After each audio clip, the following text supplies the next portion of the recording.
Hello and welcome to this special election edition of Larchmont-Mamaroneck Community News.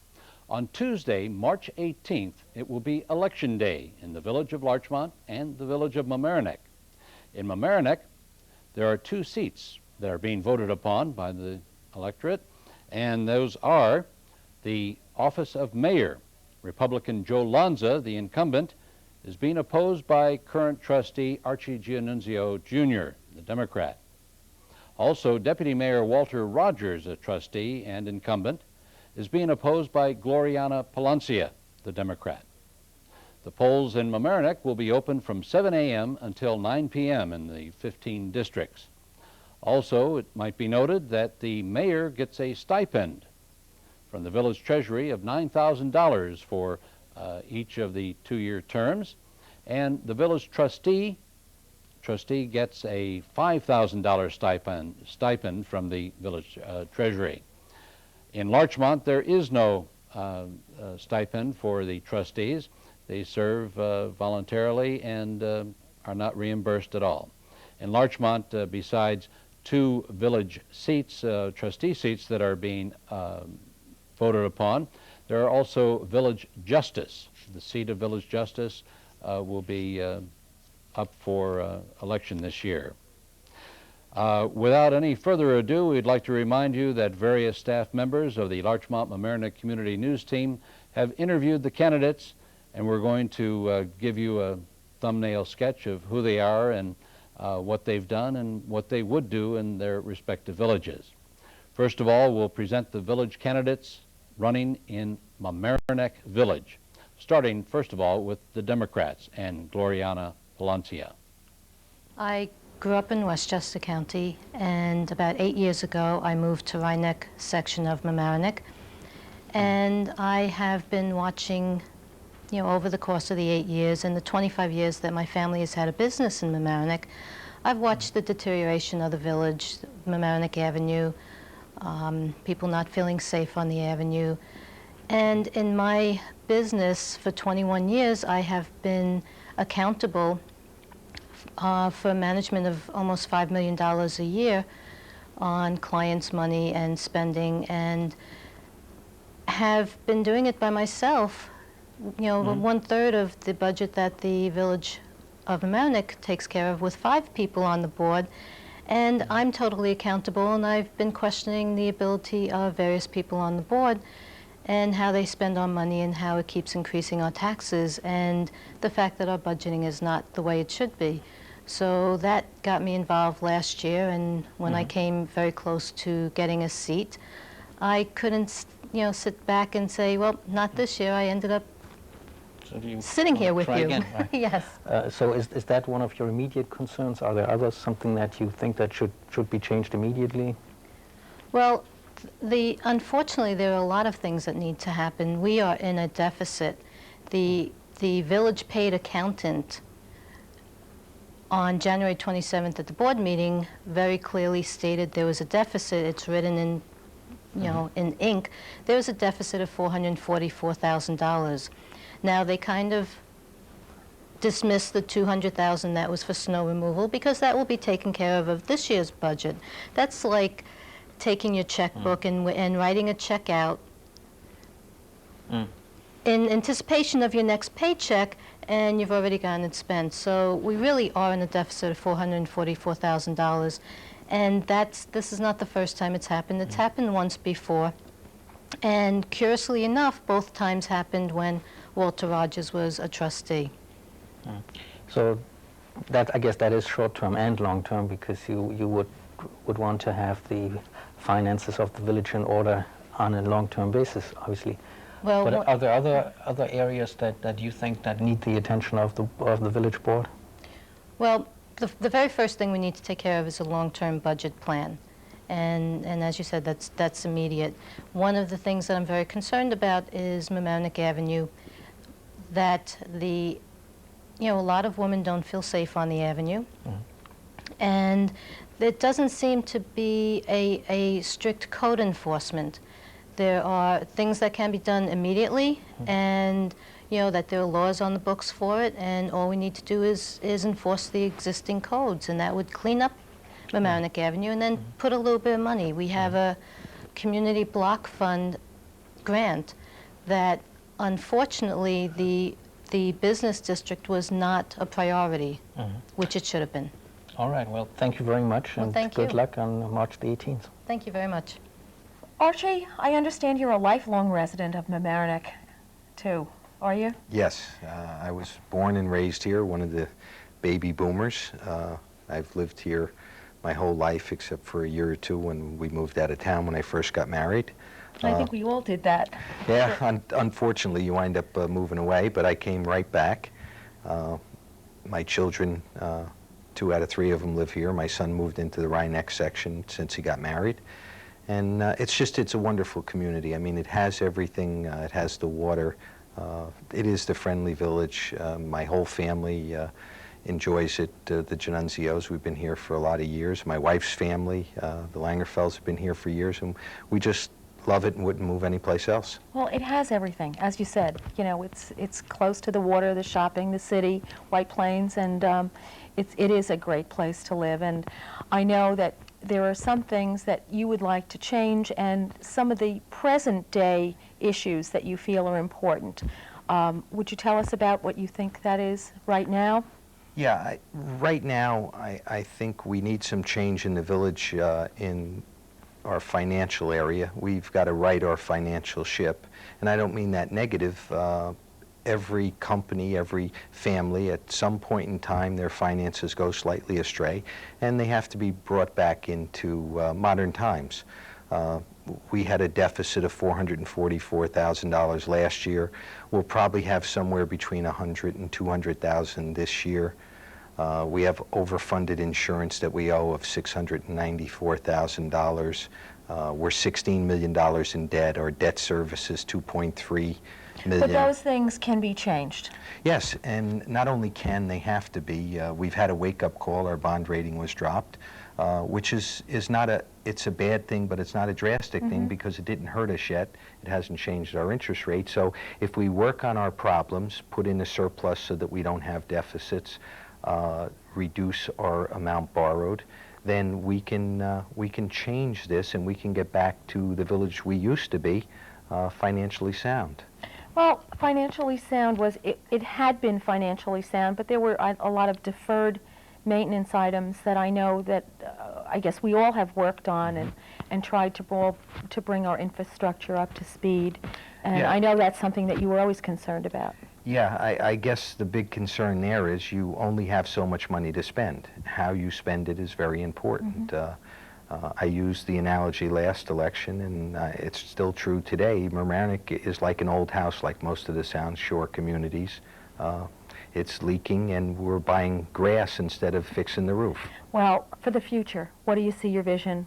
I know we're going to get the time sign so quickly. I think we need to look at increasing revenues and cutting costs. The way to do that, shared services cut cost, and it's not just the police, which is a buzzword, recycling trucks that we share with the town, and many other things, and increase the revenue with the commercial district and the industrial district. That's what's going to bring in the revenue. Good. Thank you. Thank you. With the election coming up, what do you think are the immediate concerns that you would like to address? If elected. Okay. Yeah. Okay, I think there's really 2 major issues that we have, and of course one of them is the rehabilitation of the central business district, which I hope that we can work with the merchants and the owners of the buildings in a cooperative manner. And the second issue, I think, is really taxes. You know, we have a problem in the village here.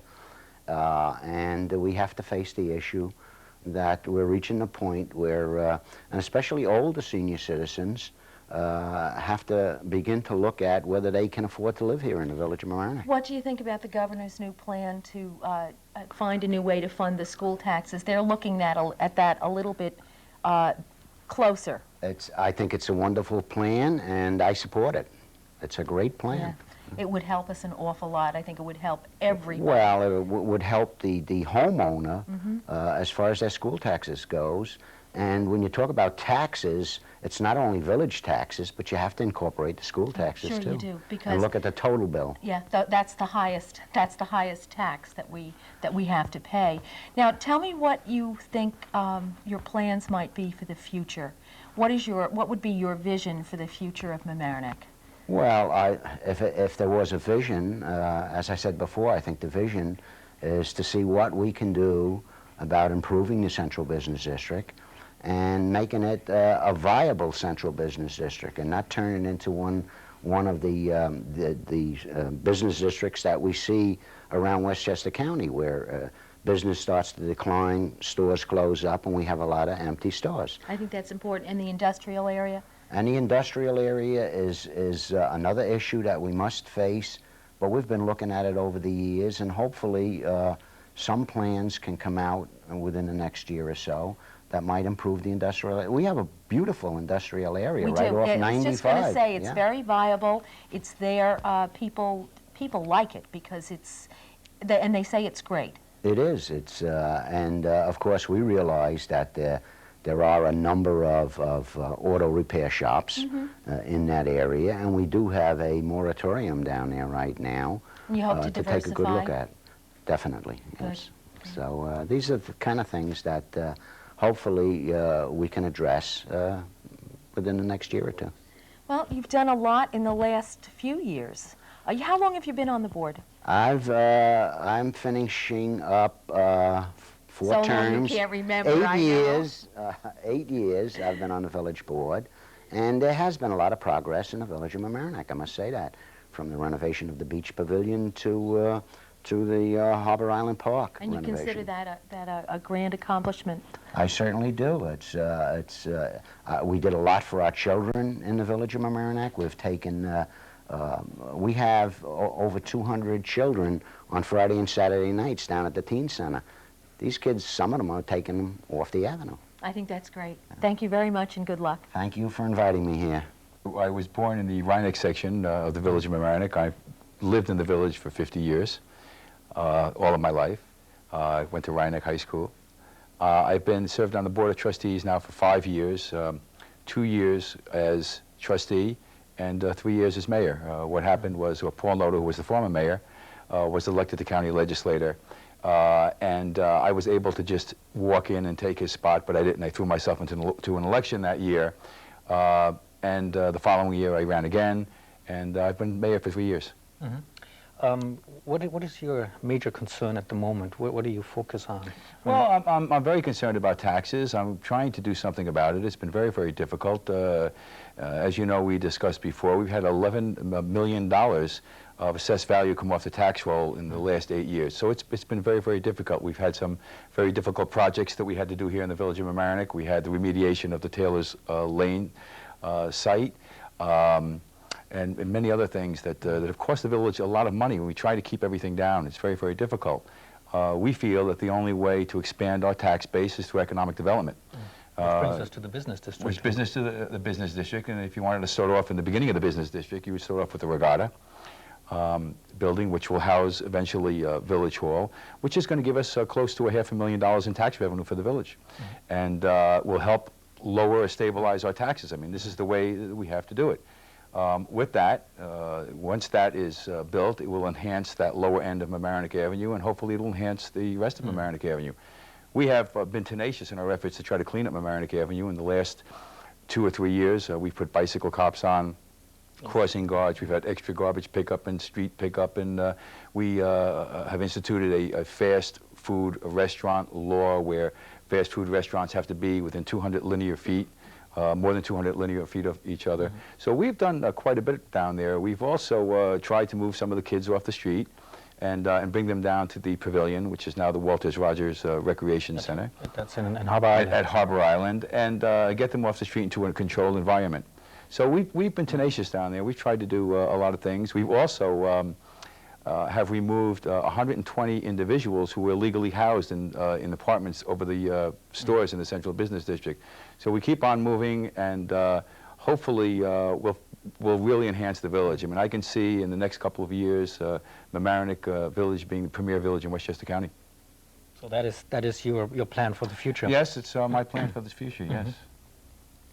Well, good luck for the election. Well, I thank you very much, man. Thank you for being here. Thank you for having me. So there you have the candidates in Mamaroneck Village. 2 candidates running for mayor in the village and 2 candidates running for trustee. Moving over to Larchmont, we remind you that the polls in Larchmont open an hour earlier than they do in Mamaroneck Village. They open at 6 a.m. and they close at 9 p.m. on March 18th, Election Day. The positions in Larchmont that are being voted on in this election, there are 2 Democrats running for the 2 trustee seats, 1 Republican running for a trustee seat, and he's the incumbent, Ken Bialo. The other 2 Democrats running for trustee seats, Glenna Gray and Marianne Muma. We remind you also that in Larchmont that the village trustees are unpaid. They are volunteer positions. Also, though, are 2 village justice candidates running in Larchmont. The Democrat, the incumbent, Harvey Brown, and the Republican, Thea Beaver. We would remind you that the 2 interviews that you do see of the justice candidates are courtesy of the Meet the Candidate programs from the Democrats and the Republicans in Larchmont. So without further ado, we'll continue our program for this special edition of Larchmont Mamaroneck Community News and introduce you to the candidates running for election in Larchmont. My husband and I have lived in Larchmont for 35 years now, and we have 6 grown children, 4 grandchildren, and the 6 children all went to school at the Mamaroneck school system.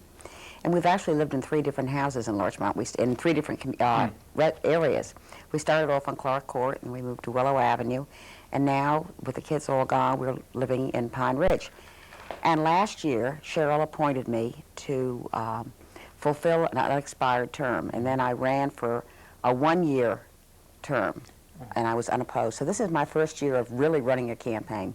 And this is for a full term now. This is for a full 2-year term, right, exactly. So what are your main goals, let's say, in the very near future as a trustee? I would say the first thing that I see right now is to resolve the fire department issue, which is what everybody, of course, has been talking about recently. Parking meters were another big thing that people were talking about. We were considering putting in parking meters. But I think we really showed our response to the citizenry. We kind of threw out the question to see if people would be interested in, or not interested, if they would tolerate parking meters. And it came back overwhelmingly no. So we have taken that off the books. We will need to find additional tax revenue sources. I mean, that faces every community, and it certainly is facing ours too. So that is, I guess it's an immediate issue, but it's also a long-term issue. It's a constant issue. You're absolutely right, exactly. And what are maybe some other aims that you have, not so much short-term, but in the longer term? Where do you see some changes? Village Hall is something else. We have to make it ADA compliant, and there is a possibility that maybe we could do some additional work there because it's terribly crowded. The wiring is terrible. The mayor does not have a private office. There's no conference room. Everybody's jammed on top of everybody else. But at this point, we've appointed a committee. They're investigating it, and we'll just see what the costs are. We are cognizant of the fact that we can't raise taxes much.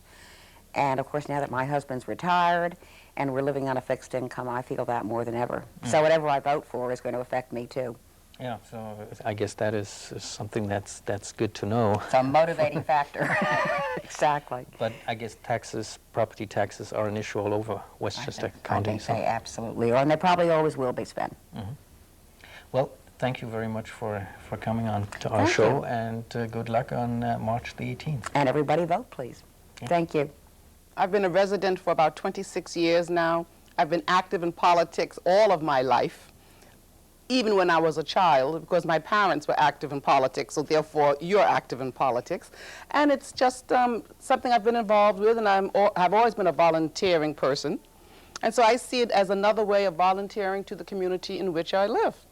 And although I said I would never run for elected office, but never say never, here I am. All right. Now, you've been in the area a long time. What do you see are immediate issues in Larchmont? Oh, well, since we are a sound shore community, immediate issues are the environment. because we have in Larchmont, Westchester County wants us to pay a $2.1 million fee for cleaning up the sewers. Now, the water that passes us in Larchmont also passes the Hawaiian Islands and Alaska. So I think that perhaps we have to get some help from other sources to pay for this, because the water, although we have to be the stewards for the water because we do live here, but I still think we have to seek funds from someplace else in order to pay for that bill. Also, we need to strengthen communications within each department in the village of Larchmont so that everyone understands what everyone else is saying. Because very often you will use one word and it means something to you. I use the same word and it has an entirely different meaning. So we have to continue to have dialogue with everyone. Okay. What about in the village of Larchmont, your vision for the future? What would you like to see? Oh, well, I think Larchmont is a very special place. I looked at the homes, and we have these wonderful 19th century homes, but yet within the village we are all 20th century people, and here the 21st century is upon us. And I think I'm having a wonderful time because I think I can span those 3 centuries, which I'm not 300 years old, but I understand the 19th century, I've lived through the 20th century, and I'm dying for the 21st century to come, because there will have to be certain changes, but we must make them positive changes, so that we can maintain the village of Larchmont the way it has been. All right. Well, thanks for being with us on Larchmont Mamaroneck Community News. Appreciate Thank you for having me. Thank you. I've lived in the village for 21 years.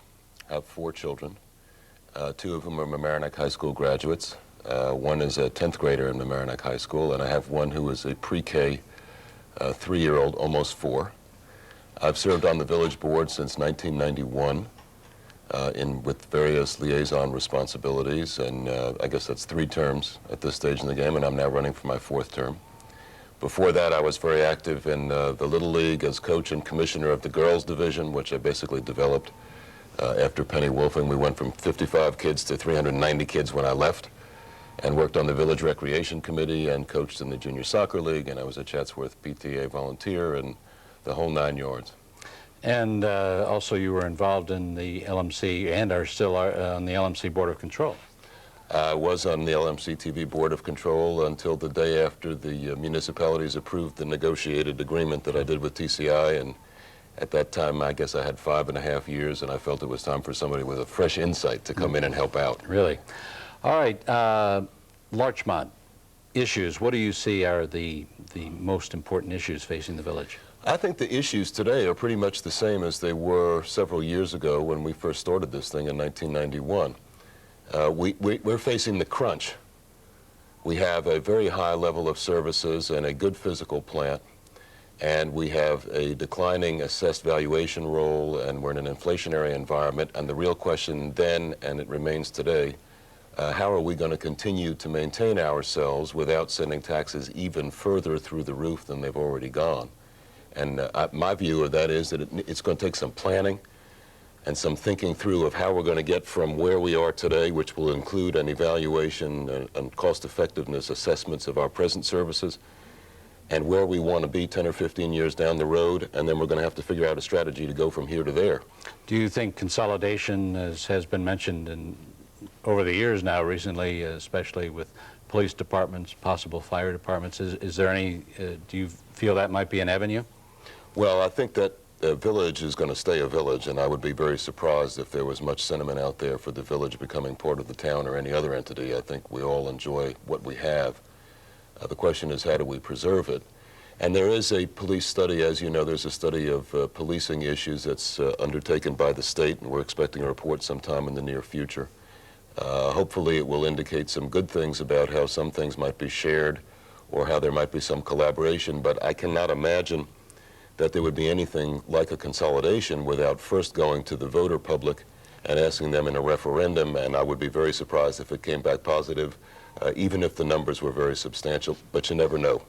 Approaching the 21st century here, what's your vision of Larchmont in the future?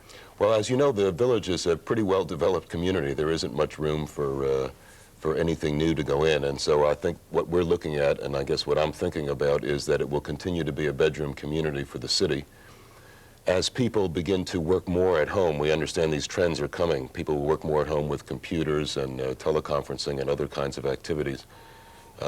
We will need to continue the same high level of services, and I would like to see the village remain a wonderful place to live, and with the wonderful sense of community participation and volunteerism that we have now, perhaps enhanced and taken to the next level. Perhaps there are other things inside the village that we can do that we haven't yet thought of, by way of bringing ourselves together as a community and having even greater participation by our volunteers.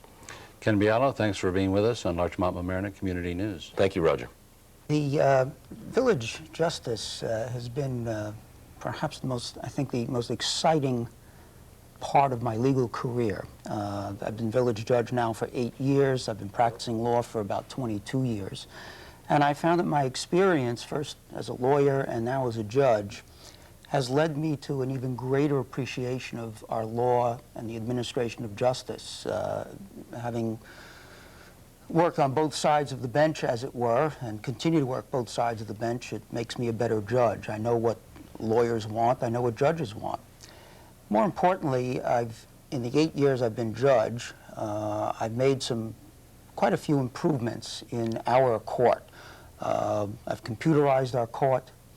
I've placed the monies that come through the court in interest-bearing accounts, which is essentially turns into free money for the village. In the 8 years, it's probably amounted to close to $1,000 of interest. The kinds of matters that the village court handles are so wide-ranging that most people would be surprised. We have criminal jurisdiction of any crime that is committed in the village of Larchmont. Anybody who is arrested in this village for any crime, be it from the most heinous down to the most innocuous, is brought before the village justice first, where the person is arraigned, they are advised of their rights, they are assigned an attorney. I have to make decisions on whether that person is to be released on his own recognizance, whether bail is to be set, whether they are to be held. The village court, when the family court is not in session, the village justice acts as an acting family court judge. My husband Bill and I moved to Larchmont about 13 years ago. We thought it was the perfect place to raise our children. I know a lot of people feel that way. Absolutely. And we became involved in the church and the schools, and I was an active member of the Junior League. And once my older 2 children got into full-time school, I was able to fulfill a dream I had always had, and that was to go to law school. I graduated and immediately became involved in the family court system as a law guardian, and have since been working in that capacity. I represent children in a myriad of different kinds of matters, such as abuse, neglect, visitation in custody, as well as juvenile delinquency. And I also immediately became involved with the 100-year-old firm of Secord, Young, and Rosenstock in New Rochelle.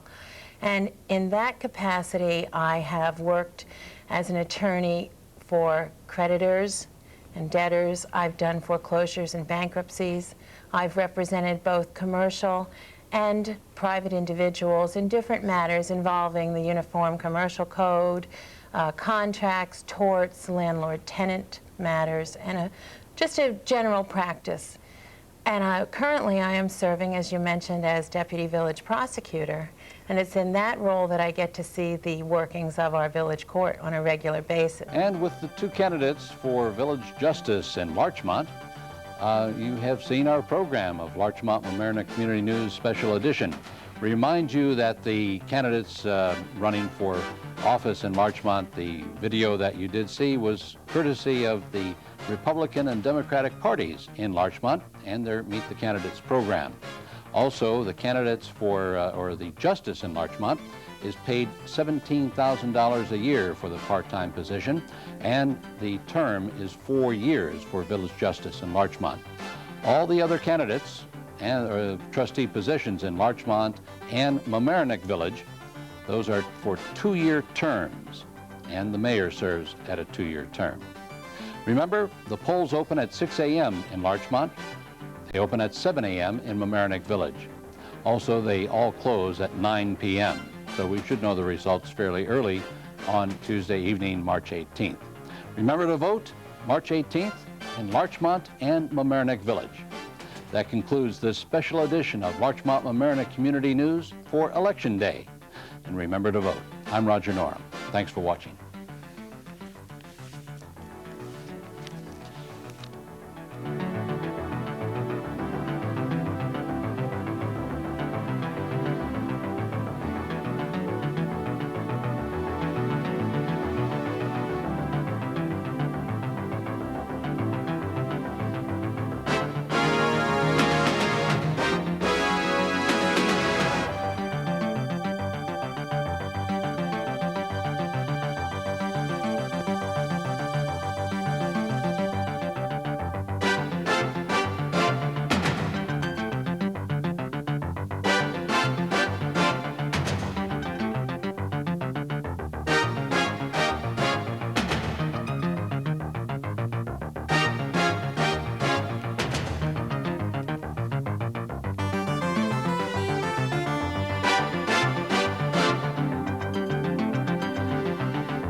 I-95 arrest ends a high-speed chase. Indelegato's ethics update. Parents angered over special needs pre-K closing. The state seeks out tougher laws to wipe out child smoking. The Damn Yankees troop of Mamaroneck High School takes a field trip. And the Hunger Task Force visits our studio, all on this edition of Larchmont Mamaroneck Community News.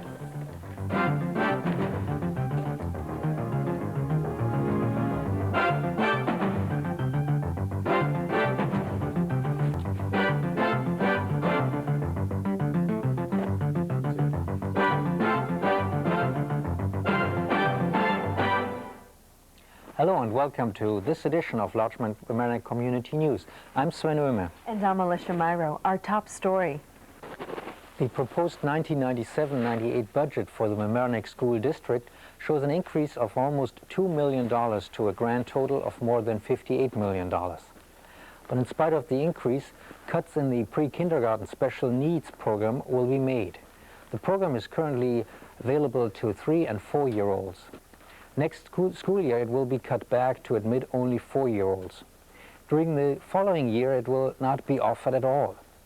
According to the Daily Times, Bradford Stein, the president of the school district's Board of Education, said that the cuts in state funds are forcing the district's hand. The special needs program is funded by the state and the county. In addition to the cuts by the state, New York State is also 18 months to 2 years behind with payments for the program. As far as the regular pre-K program is concerned, it may also be limited to only 4-year-olds. But the school district seems to be somewhat optimistic that state funds may be restored before the budget deadline. Parents of children who will be affected by the cutbacks of the pre-kindergarten special needs program made their opinion on the cutbacks known to the school board last week. The Mamaroneck Ethics Board has submitted its report on Town Attorney Charlene Indelegato, and the answer is all clear.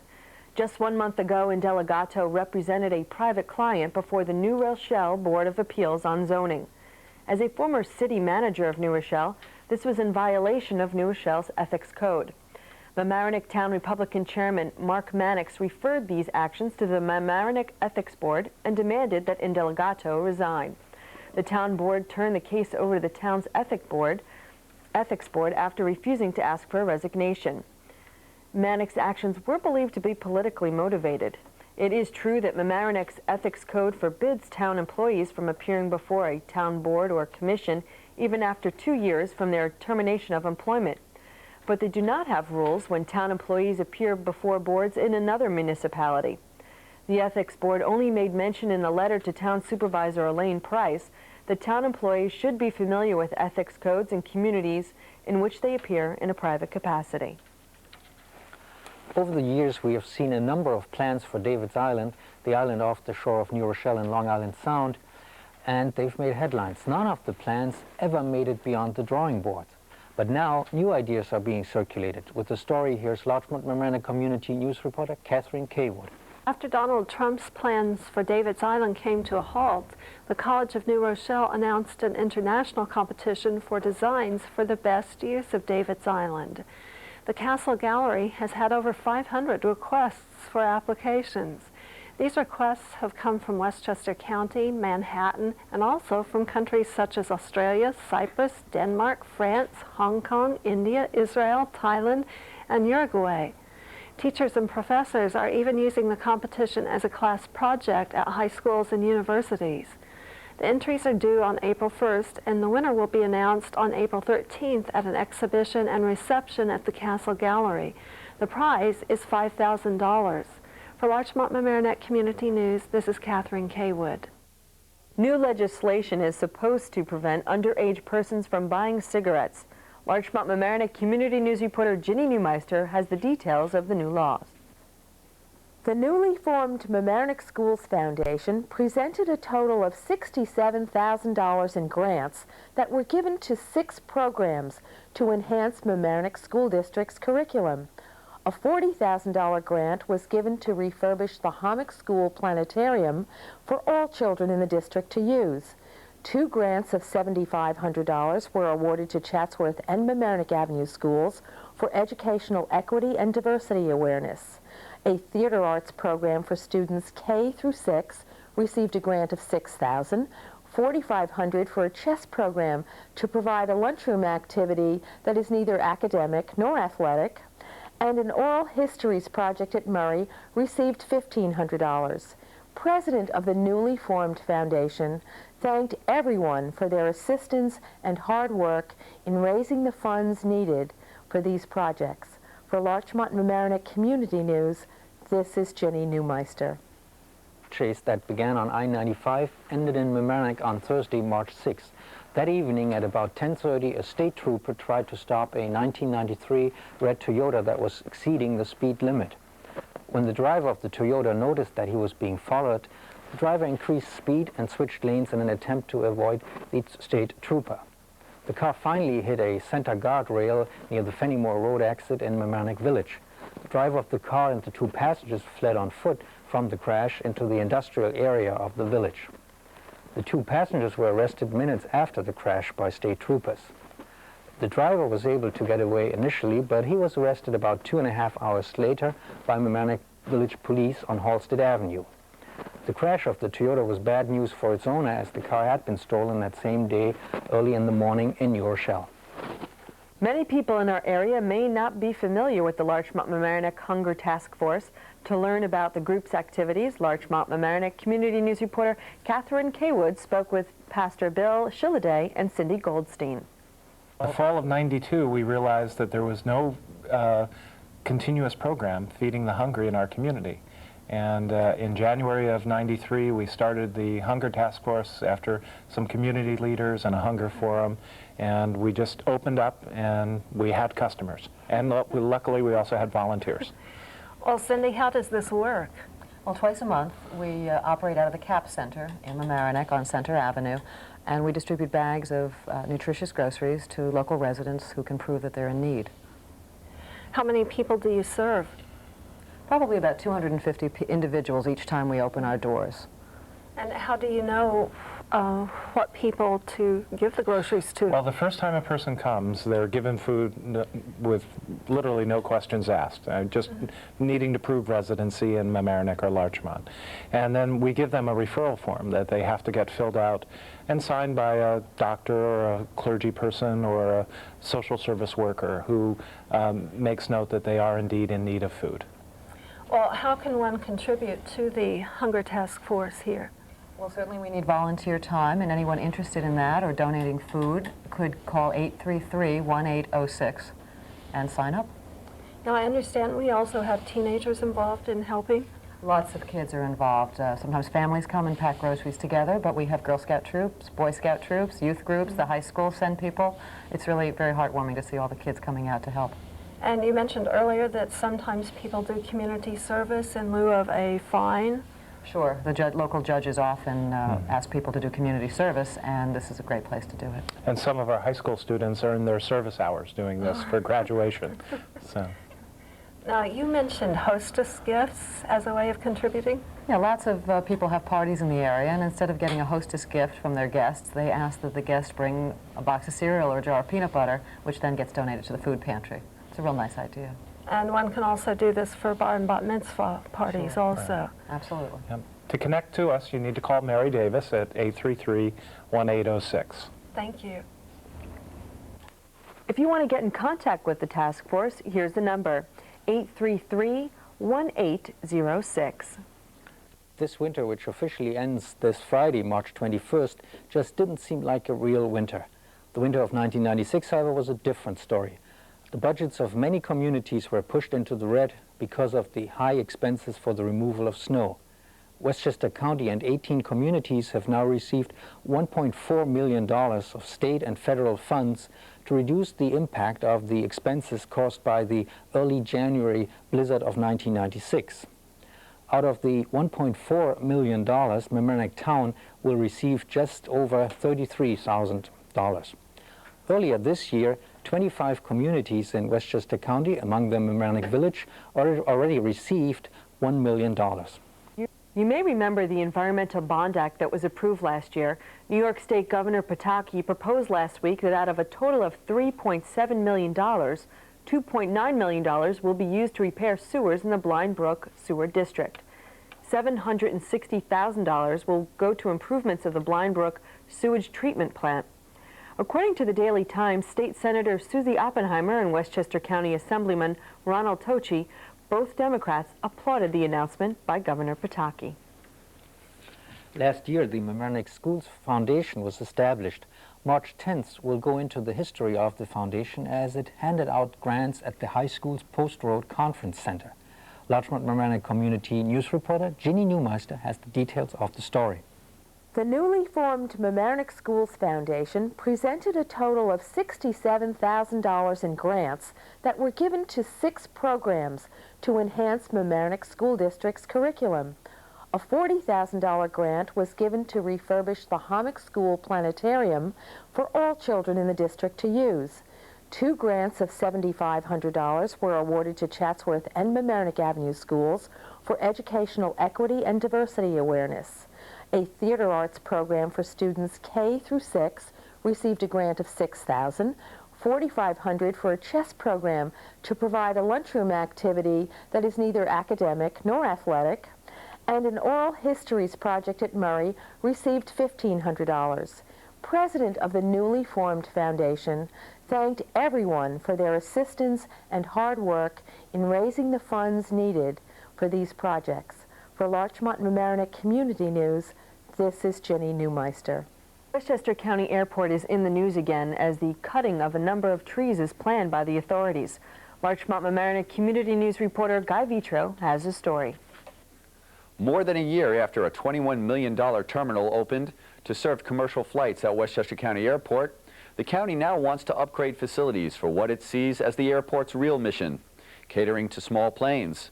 An environmental review is just being completed for 4 airport projects, including the construction of 2 new hangars for small aircraft and a plan to cut or trim trees that are considered visual obstructions to pilots.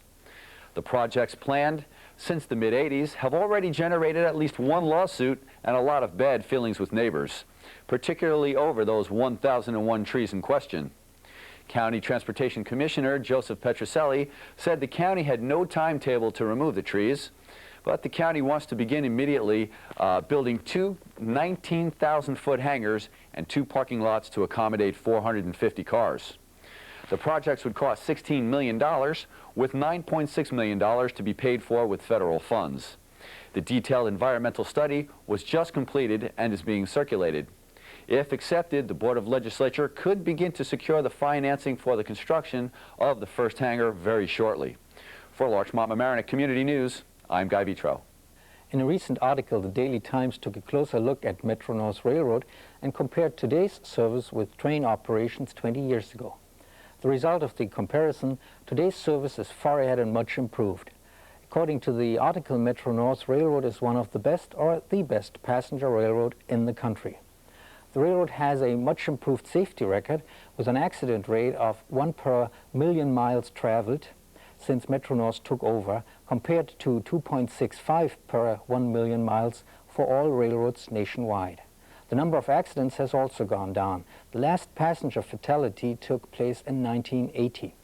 Metro North has also invested in state-of-the-art equipment and technology. Most of it you don't even see. To give you just one example, a train will be stopped automatically if the engineer does not obey a stop signal. According to the railroad, $2.6 billion have been spent in a complete makeover since Metro North took over. The Mamaroneck Theater Group went to Yankee Stadium. Larchmont Mamaroneck Community News reporter Kathleen Hurley has the details of the story.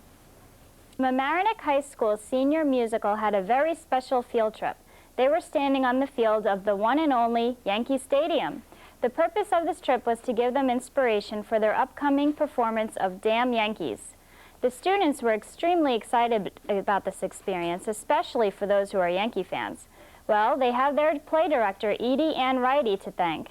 She occasionally sings the national anthem at Yankee Stadium and was able to arrange this unique trip for her cast. The students are scheduled to perform Damn Yankees on March 20th, 21st, and 22nd at Mamaroneck High School's Post Road Auditorium. For Larchmont Mamaroneck Community News, I'm Kathleen Hurley. Well, Larchmont Mamaroneck Community News reporter Jamie Stein always takes her video camera with her, and here she is with her very latest report. Okay, over this weekend we have a couple of events happening from our schools. March 20th through the 22nd, those Damn Yankees are going to be shown at Mamaroneck High School at 8 p.m. And on Saturday, March 22nd, that's this Saturday, 11 to 4, Rhinebeck High School is going to be holding their annual country fair. That is going to be from 11 a.m. to 4 p.m. at 300 Hornage Road in Mamaroneck. I hope to see you there. For Larchmont Mamaroneck Community News, I'm Jamie Stein. The coming of spring means that it's time for spring cleaning. If you plan to clean out your basement or attic, Larchmont Mamaroneck Community News reporter Kathleen Hurley has good news for you. Well, with spring being right around the corner, so is spring cleaning time. Residents of Larchmont and Mamaroneck will have extra garbage service from March 17th through April 18th for yard and household rubbish. Residents are allowed to leave on their curbside the following items Monday through Friday: leaves and other yard debris which must be bagged or tied, 2 pieces of furniture per collection, latex and paint cans, paint and side cans must be dry, ceramic sinks and toilets, they should be left whole with the metal removed, boxes and bags of rubbish should not weigh more than 75 pounds and only a limited amount can be picked up each day. The following items will not be collected: building materials, tree stumps, dirt and stones, anything that cannot be burned, and large items such as bathtubs, pool tables, and pianos. Special arrangements must be made for large metal items with the highway departments. In Mamaroneck, call 381-7825, and for Larchmont, call 834-6965. Please call either of these numbers if you have any questions regarding what they will pick up. We hope you all have a happy cleaning month. For Larchmont Mamaroneck Community News, I'm Kathleen Hurley. And that's it for this week's edition of Larchmont Mamaroneck Community News. You can watch the news show Monday through Friday at about 7 in the evening. Or you can request it on LMC's Request TV. Just call the Palmer Avenue studio at 698-6808 and request that the news show be put on the air on one of LMC TV's channels 14, 15, and 16. It may just be a couple of minutes until the show comes on, especially for you. All of us who work on this program are volunteers. No one on this show is employed by LMC TV.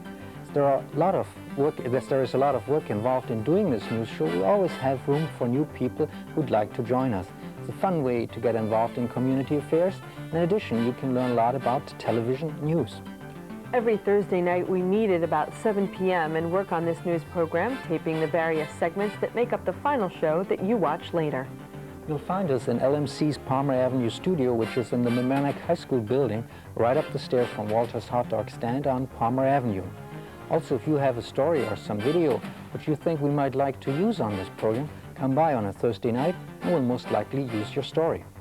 Or if you have any comments, suggestions, or some criticism, but can't come on a Thursday night, you can also send us a letter. The address, Larchmont Mamaroneck Community News, care of LMC-TV, 1 Library Lane, Mamaroneck, New York, 10543. Thanks for sharing your time with us, watching Larchmont Mamaroneck Community News. I'm Alicia Myro. And I'm Sven Oehmer. This Friday, March 21st, spring finally starts, but it doesn't necessarily mean that temperatures are going to go up very quickly and might even get some snow. It has happened before. Well, next week we'll start our countdown to summer. That's right.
A Republican sweep in Mamaroneck Village. Joe Lanza keeps his mayor's chair.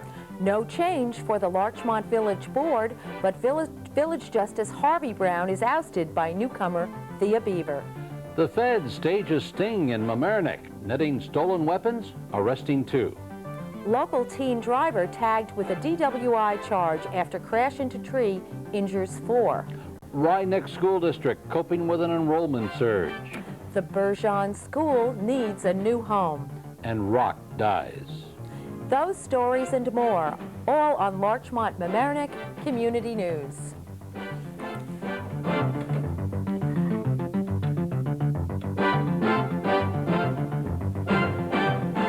Hello and welcome to the end of March 1997 edition of Larchmont Mamaroneck Community News. I'm Roger Norum. And I'm Jenny Newmeister. Our top story: the village elections in Larchmont and Mamaroneck are over, with Mamaroneck re-electing its Republican mayor, Joe Lanza.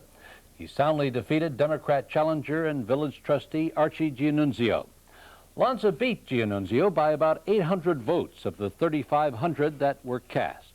LMC-TV offered live election night coverage direct from Village Hall, where the winners and losers gathered. I just want to say thank you to all of you. It was a long, grueling campaign. It was a very, very difficult one. I know the village feels now, most of the residents in the village who voted feel that Walter, I, and Martha are taking the village in the right direction. And I can only promise you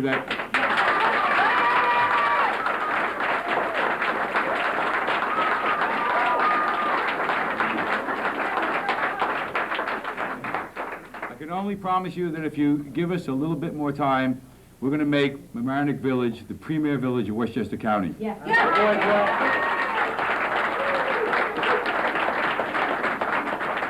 If there's anything I feel bad about, I guess it's the poor turnout that a third of the voters turned out. If I look down the board here, between Joe, Walter, and myself, we've donated 18 years of our time as a mayor and trustee. If I think about the school board and the zoning board and the budget committees, we've probably given 50 years of our time. Gloriana probably another 10. So 4 people that just ran for office for this village have donated over 60 years of their time to help the residents. And yet, 2/3 of those residents couldn't spend 10 minutes to go vote. And I don't really care who they voted for. So I'd just like to ask the residents in the future, just come out and vote, if for no other reason than to make it so that there are people like us that are willing to give our time. No matter who wins or loses, at least you show the volunteers that they mean something, and it makes us feel a lot better. And I'd like to again thank everybody, and I will work hard over the next year.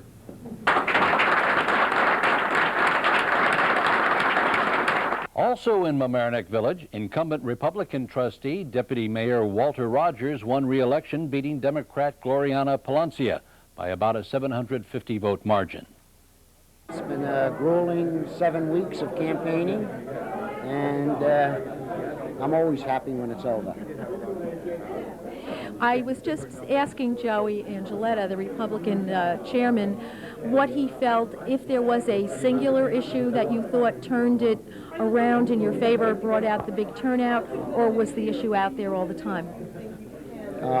I think one of the biggest issues that turned it around was something that I said probably at the debate or at a following meeting or a newspaper article, and that was this election would come down to who would you believe in?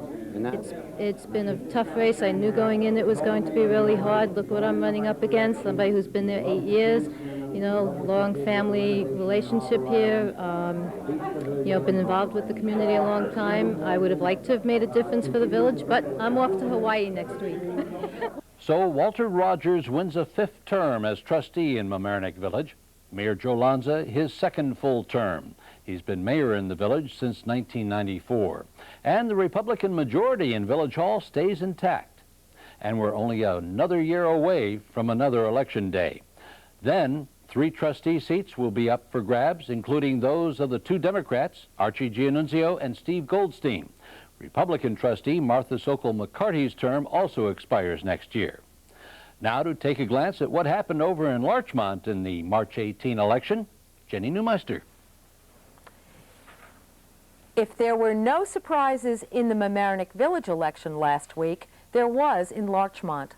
Harvey Brown, a Democrat who has been village justice for 8 years, was defeated by first-time judicial candidate Thea S. Beaver by a vote of 790 to Brown's 591. Popular Republican candidate Ken Bialo won re-election to his 4th term as trustee. Bialo, as we all know, was strongly instrumental in the successful negotiation of the cable television agreement with TCI Cable, and his record on fiscal responsibility made him an easy winner. I wish to thank the Democratic Party for giving me this opportunity to serve my community. I have been a volunteer all my life, and it was wonderful. I got to see more architecture in the village of Larchmont than I knew existed. We have a wonderful community here, and I hope that it will continue to be a pleasant and wonderful community. And I don't know, I think perhaps you lit the fire under me. This has, being trustee my 1 year, has been the most fulfilling thing I've ever done, and I've had a lifetime of volunteer work. And I am thrilled that you've selected me for a 2nd term, because we started a lot of work, and that work I want to be part of the finishing of it. I am very disappointed that Glenna will not be with us, and that Harvey will not be with us. I think Larchmont's missing something pretty terrific in both of these people. But I have some new friends, Glenna and Harvey, and I got through the campaign this year without being bitten by a dog on my rear like I was last year. So thank you all, and please know that I want to be available to everybody, not only to the Democrats, but also to the Republicans. Congratulations, first of all, to Mary Ann and to Glenna as well for conducting a terrific campaign.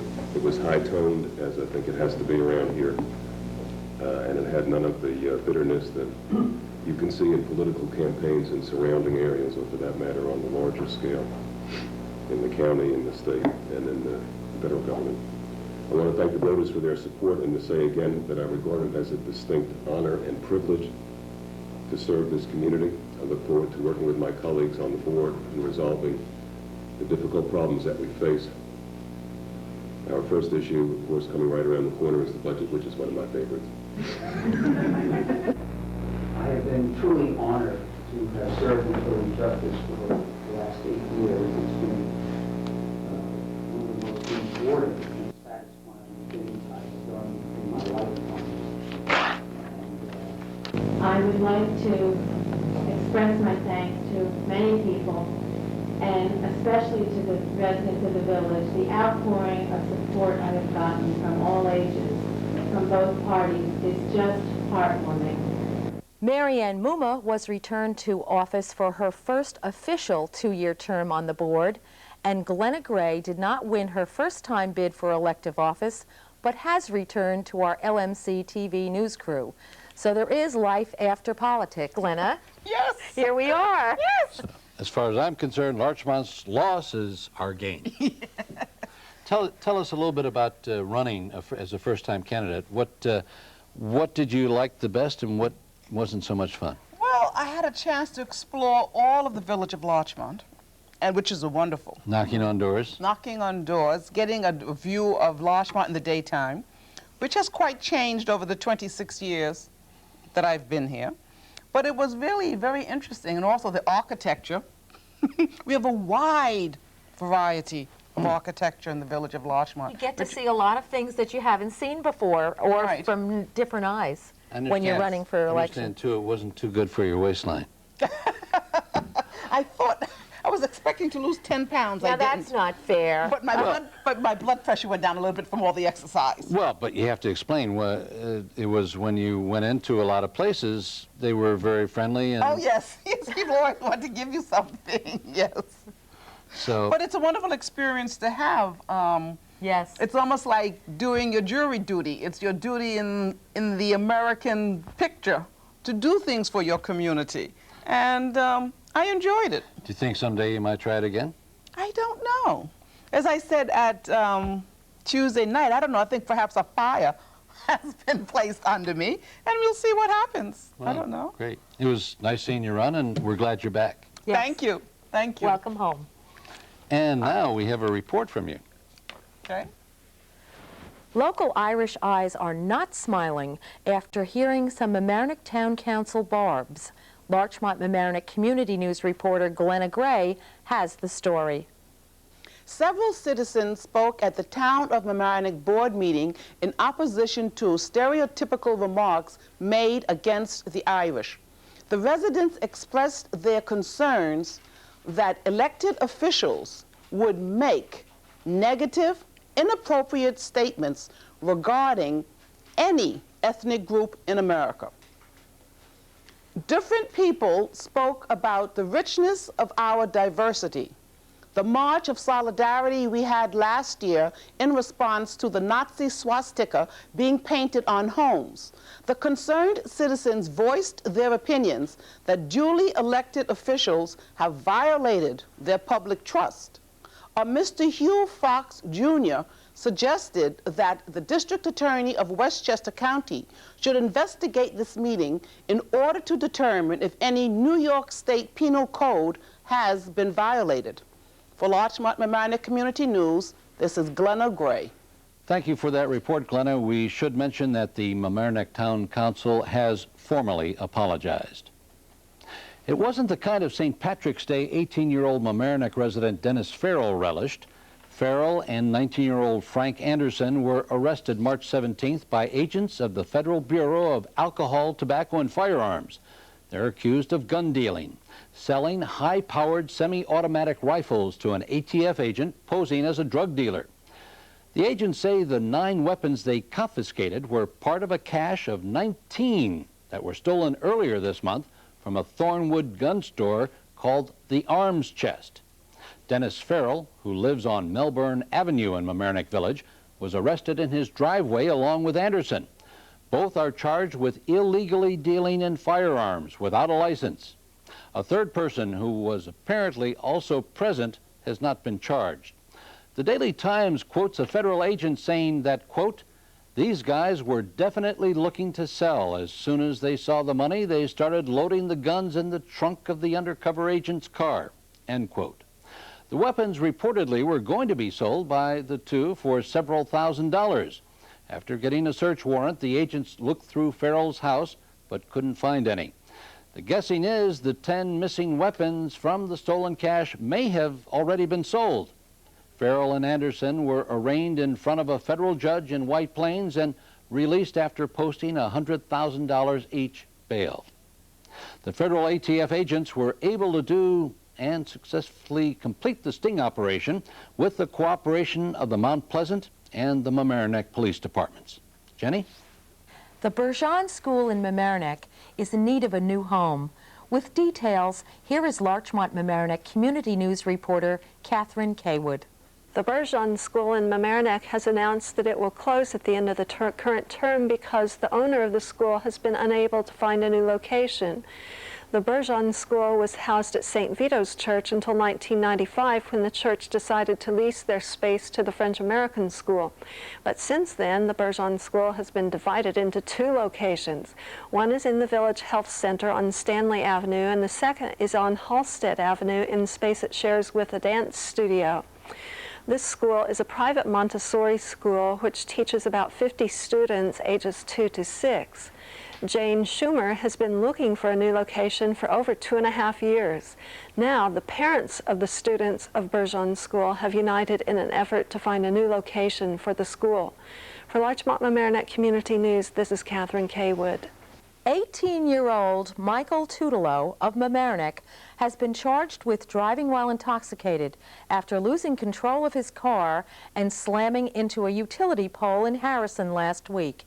He was issued a summons while at the Westchester County Medical Center, where he was being treated for multiple fractures. 4 other passengers in the car were also injured, ranging in age from 14 to 21 years. The local teenagers are being treated for shock and other injuries sustained in the accident.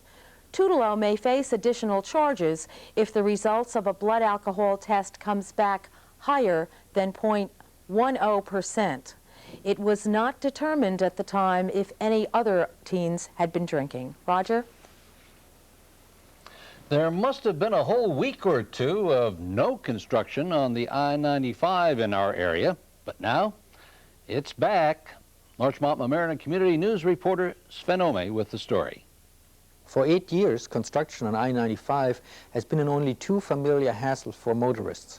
Roadways narrowed from 3 to 2 lanes, concrete barriers right next to traffic lanes, construction equipment, and subsequent traffic jams became part of the throughway driving experience.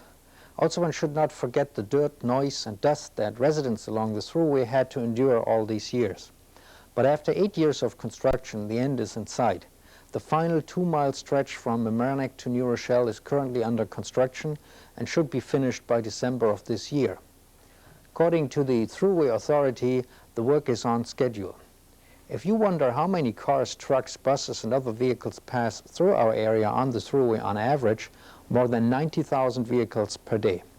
On a sad note, there was a death in the Mamaroneck family. Larchmont Mamaroneck Community News reporter Kathleen Hurley has the details. Mamaroneck has lost a lifelong resident on Friday, March 14th. Orlando Sirocco, also known as Rocky Sirocco, has passed away at the age of 79. He served for Mamaroneck High School for 35 years as a physical education teacher, a coach, a guidance counselor, and an administrator. He retired in 1980 and then continued his active life in the community. Just to mention a few of his many achievements, he was very committed to many athletic organizations such as the Westchester County Baseball Umpires Association and was inducted into the Westchester County Hall of Fame in 1991. He served as an officer in the Navy during World War II and was also the past president of the Mamaroneck Parks and Recreation Commission. Orlando Rock Sirocco is remembered by his friends as a wonderful role model for all who knew him. He is survived by his wife Gilda, 3 sons, 1 brother, and 8 grandchildren. Memorial contributions may be made to the Ride Next Student Aid Fund, 310 Horridge Road, Mamaroneck, New York 10543. We here at Larchmont Mamaroneck Community News send our condolences to his family and friends. For Larchmont Mamaroneck Community News, I'm Kathleen Hurley. If the classrooms in Rhinebeck School District seem a little more crowded, there's good reason. Larchmont Mamaroneck Community News reporter Glenna Gray explains. Rhinebeck schools are projecting an increase in their student enrollment. The elementary school will need 5 additional classes and 7 new staff members to accommodate the new children.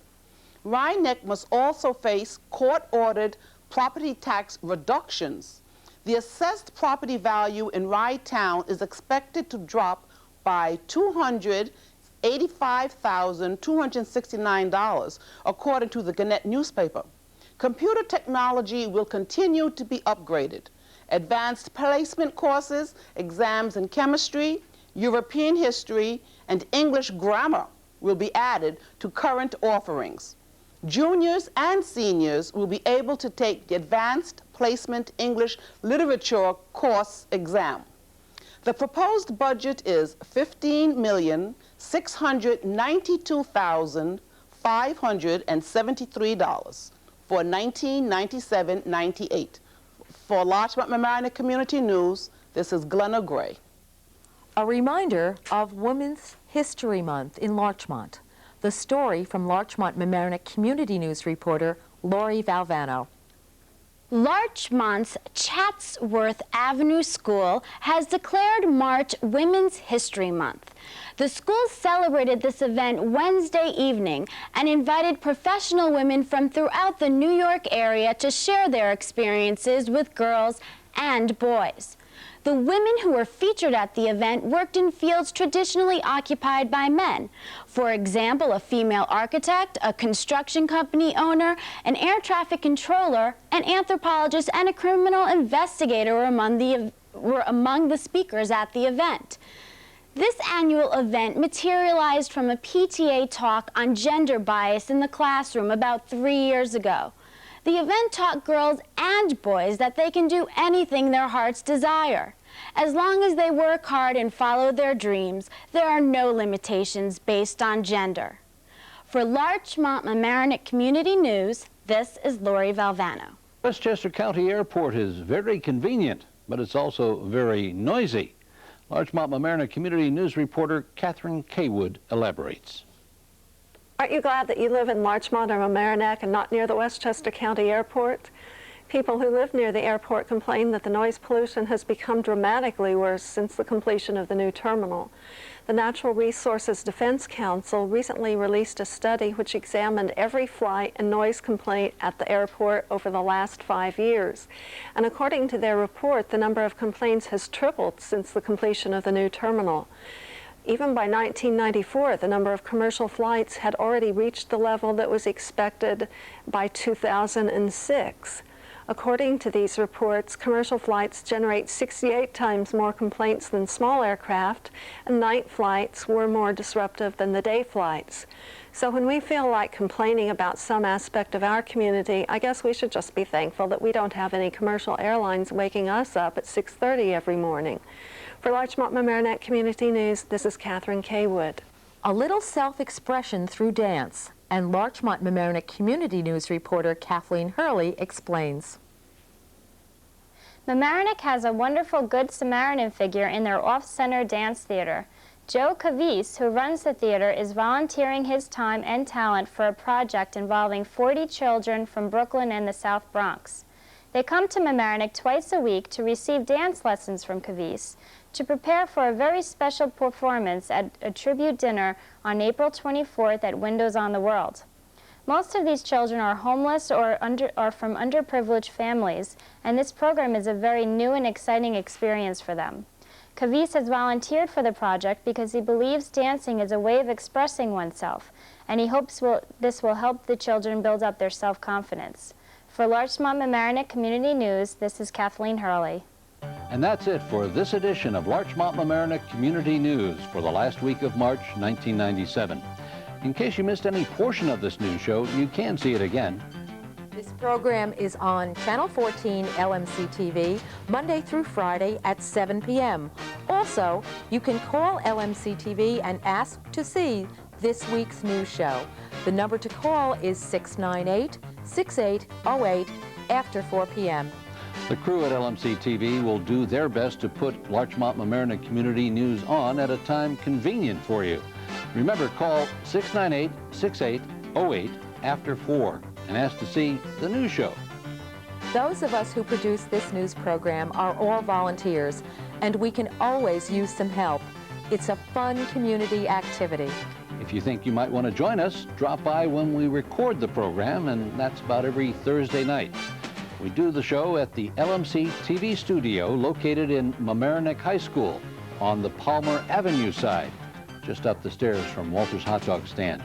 We get things going around 7 o'clock on Thursdays. Please send your comments, suggestions, and news items to Larchmont Mamaroneck Community News, care of LMC-TV, 1 Library Lane, Mamaroneck, New York, 10543. And thanks for watching Larchmont Mamaroneck Community News. I'm Roger Norum. And I'm Ginny Newmeister. We'll see you next time. And even though spring is finally here officially, seems someone forgot to tell the weatherman.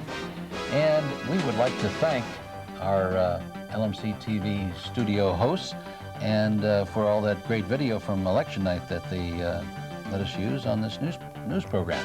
It was really fun to do the election night coverage, and I think it's an important community service that LMC provides the voters and all the residents of the community. And one of these days we'll, well, let's see, they can watch school board meetings and village and town board meetings, all except in Larchmont. But one day that will come too, I'm sure. It may. Anyway, we'll see you next time.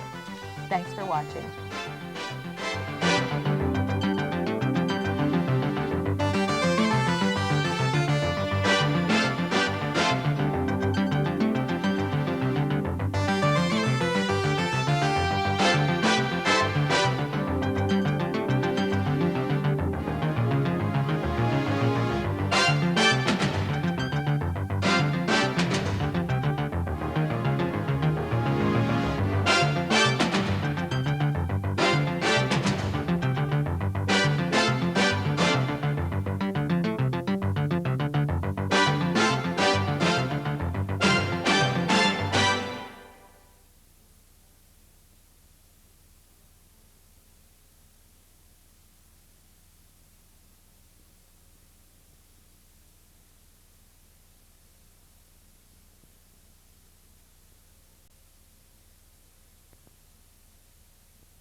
The village elections are over, and now it's budget time.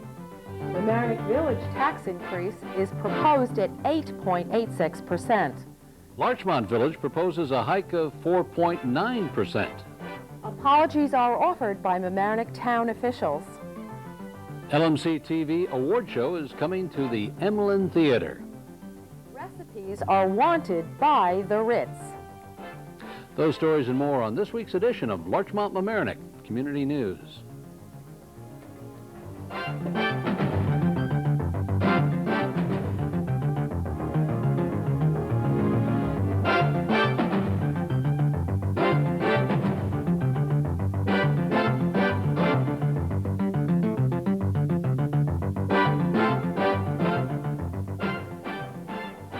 Hello and welcome to the first week in April's edition of Larchmont Mamaroneck Community News. I'm Ginny Newmeister.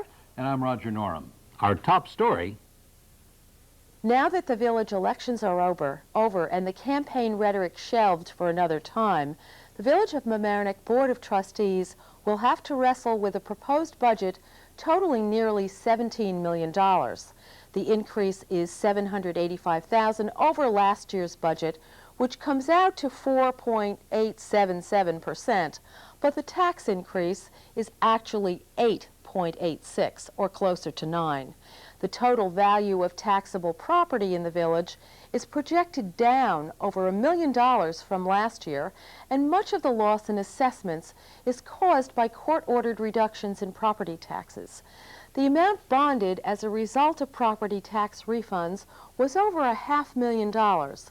The hiring of 3 new police officers and the additional part-time code enforcement officer accounted for some of the increased spending items, some of which would be partially funded by grants. Not included, however, in the tax hike are funds to offset the deficit. During the campaign, we heard candidates talk about increasing revenues and bringing in economic development, but we've not heard anything new lately. Public hearings on the budget are scheduled for Wednesday, April 2nd and Tuesday, April 8th, 7:30 p.m. in the Village Hall courtroom on Mount Pleasant Avenue. Roger? And we're sure that the snow removal for this year has helped everybody's budget. Over the objection of the fire department, the Larchmont Board of Trustees will be hiring a new administrator to oversee its fire department and will pay him $75,000 a year, which was one of the largest expense items in Larchmont's budget proposed. If approved, it will increase the tax rate by 4.9%. There are other major expenditures, which include $73,700 for garbage disposal, $62,500 for health and benefits and retirement costs, $25,000 for tax refunds, and over $22,000 for debt service. Dates for public hearings on the proposed budget are April 7th and April 14th in Village Hall. If you think that your cable television bill is too high, you might be facing another increase this summer. Larchmont Mamaroneck Community News reporter Sven Ome tells us what might be in store for cable subscribers. TCI is the largest cable company in the country. The company has announced that 3/4 of its subscribers will face a rate increase of up to 6.8% this year. According to the Daily Times, TCI has not decided on rate hikes for the 93,000 subscribers that TCI has in Westchester County. The last increase for customers in Westchester took place in June of last year, when rates went up by 8%. TCI says that about 60% of the planned increase will go to covering the cost that the company has to pay to companies that provide programming like CNN, ESPN, MTV, etc. TCI has also been under scrutiny by investors lately. In its response, the company decided to reduce its $15 billion debt load, to cut its workforce by 2,500 jobs, and to cut or freeze the salaries of senior executives. St. Patrick's Day is over, but a controversy over some comments made at Mamaroneck Town Council meeting continued for much of last month. To get the background as to the details, Larchmont Mamaroneck Community News spoke with Paul Ryan of the Mamaroneck Town Council. The networks and everyone has reported it fairly accurately that after a comment about our town take-out rubbish day, someone commented that it happened to be on March 17th, someone else commented that that happened to be St. Patrick's Day, and I made the rather stupid statement, don't throw out any inebriated Irishmen on that day. And then it it did offend quite a few people. And they, after 2 weeks, they came to our next town board meeting and let me know their displeasure. And I realized that I had done something that was wrong, and I immediately apologized for what I did. And the rest is history. You've seen it all happen. Right. I've seen other things in addition to that, various Irish organizations not wanting to let it go with just an apology, that some are actually calling for people to step down. Has there been an official response from the town to these organizations, or have you officially been notified of anything? Well, we read the same press releases, that the head of the Ancient Order of Hibernians demanded that Elaine Price and I resign, and we both said on Network News, no. I've spent over 16 years helping out in the community in a variety of positions. I've tried to do a good job. I've tried to help people. And the remark, although stupid at the time, I don't believe is any grounds for resigning and not continuing to make the contributions to the community that I have. And I understand at the next town board meeting, Elaine Price is going to have her formal apology on the council meeting? That's what I understand. She had given notice at the previous meeting that she wouldn't be at the last meeting, so that it was no surprise to anybody that she wasn't there. To some of the people outside of the town, though, it might have appeared differently. But we'll all be there on the April 2nd meeting. And I would presume that both you and Elaine Price hope that will be the end of the matter. We certainly do.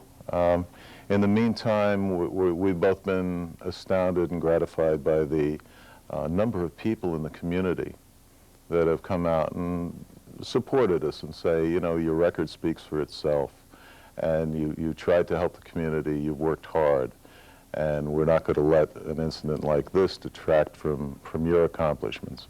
And it's been a great sense of community that has surfaced in the last 2 weeks, the last week. And we're very happy about that.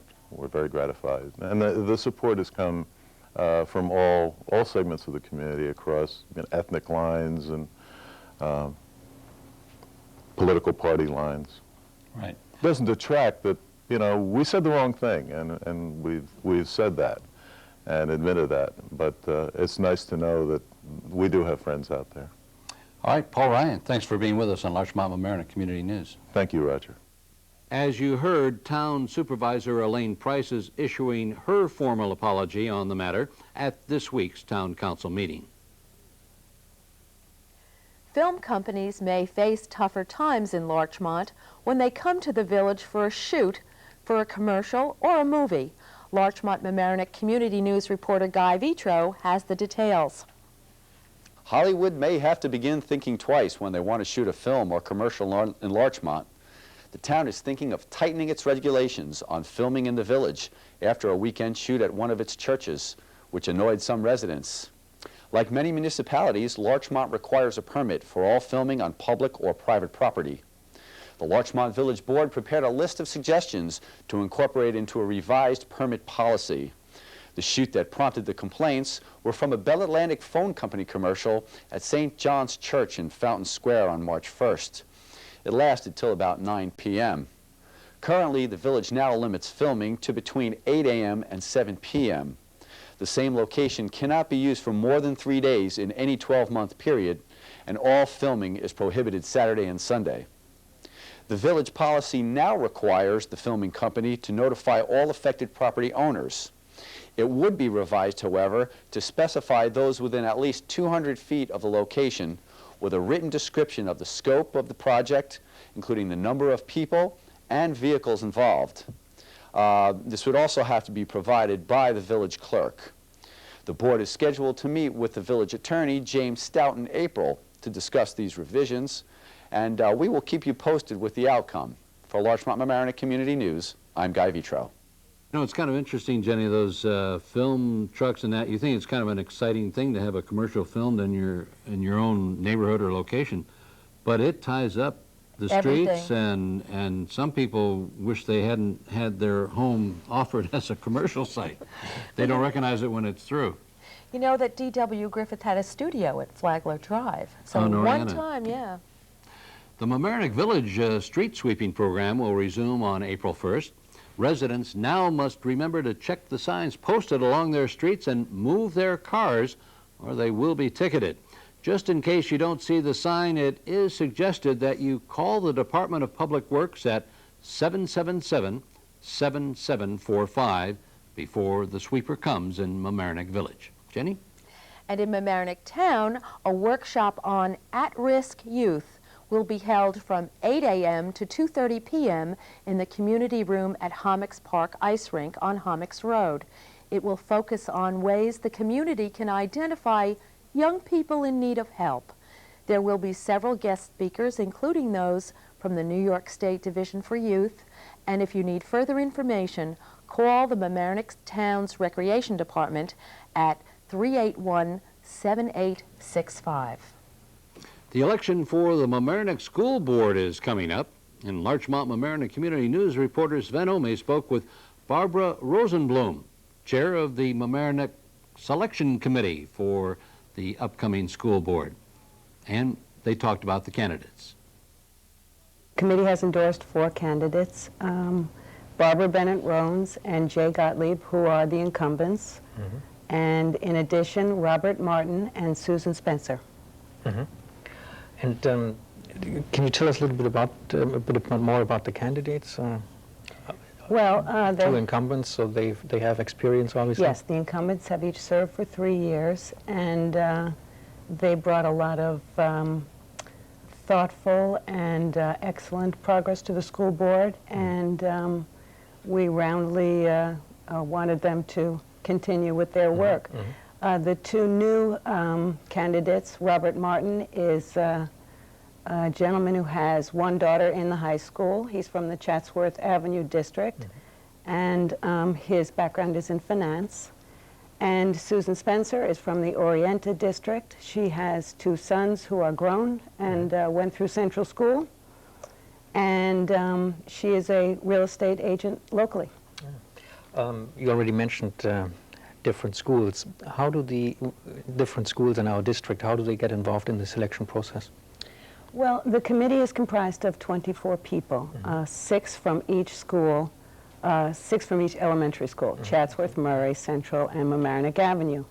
And the committee is elected and serves a 2-year term, so each year 12 new members are added to the committee. And this way, all of the schools have a say in what people will be selected to run for school board. And the members of the committee are also elected? That's correct, yes. So, and I guess that brings us to the vote on May the 7th. May 7th, right. So there's a vote on, I guess, the budget? School budget, yes. The new candidates? Yes, for the new candidates, and in addition for the selection committee. The 12, so it will be 12 new members who will be selected? That's correct, yes. 3 from each school. And if you like, I have the names of people they can contact at each school if anyone out there in the community has any interest in running for selection committee. That would be Heidi Weiss at Central School, Mike Plansky at Chatsworth School, Mike Forte at Mamaroneck Avenue School, and Amy Levere at Murray Avenue School. Okay, very good. Just, I guess, as a reminder to our viewers, the election itself and the vote actually is on May the 7th. That's correct, yes. Thank you very much for coming. Thank you so much for having me. If you are a viewer or supporter of LMC-TV, you should note May 1st on your calendar. LMC-TV's annual festival of public access television will be celebrated at the Emlyn Theater on that evening. Joe Windisch, Executive Director of LMC-TV, and Lynn Crowley, Access Coordinator, tell us more about the show and about how you can support this annual fundraiser for LMC-TV. Hi, I'm Lynn Crowley, and I'm having a conversation here with Joe Windisch, our Executive Director of LMC-TV. Joe, what are we here for today? Well, it's that time of year again. That time of year meaning the award show, our annual award show. This is the second year that we're going to do the Community Television Festival, which is where we want to celebrate all the producers who stuck with us through that very difficult year last year. That's right. And all the great shows they did. And so one thing I want to say is if you're a producer of a show on LMC-TV, you should enter your show in the festival. Yes, but let's get to that in a minute. Okay, yes. First, let's say when it is. Oh, when? May 1st. That's a Thursday night, May 1st, May Day, May 1st. 8 p.m., Emlyn Theater, also live on Channel 14. Yep. And as you mentioned, the People's Choice Award is one of the awards that is going to be given out, as we did last year. And so, well, we acknowledge everybody who enters the festival for all their work. Exactly. And the people choose their favorite. So, yes, there is a People's Choice Award. So if you would like to nominate your own show or someone else's show that you've seen, you should get in touch with us. Call us here at 698-6808. Right, during this month of April that's coming up. The whole month of April. And we will schedule and let everybody know in advance when we're going to be showing those programs, probably the 3 nights before May 1st. And during those nights, viewers can call in to vote for their favorite show. Their choice, yes. And also, of course, at our awards show, we give out some other awards recognizing Volunteer of the Year. The Joseph P. Frioli Volunteer of the Year Award this year is going actually to 3 people. 3 people? 3 people. Frank Light, Marianne Sullivan, and Mike Witch, who are the 3 chairs and co-chair. Marianne and Frank were co-chairs of the negotiating committee that got us that contract last year. That means that we're going to get new equipment this year. Right. And so we will be honoring them on the night of the awards show. And I think we also have another award. Well, we have the Marianne Sullivan Award, which is the award we give for outstanding contribution to access overall, and that is going to Ken Bialo. You heard it here first, I think. Actually, right. It's not out. Ken may be hearing Ken doesn't know yet. But he should know before this airs, we hope. Yeah. But Ken was with the Board of Control, and we want to thank, of course, the whole Board of Control, but Ken Bialo actually took the franchise agreement that last mile. And definitely. And we were very happy to and have then those he retired. He's no negotiations longer on the Board of Control. Yeah.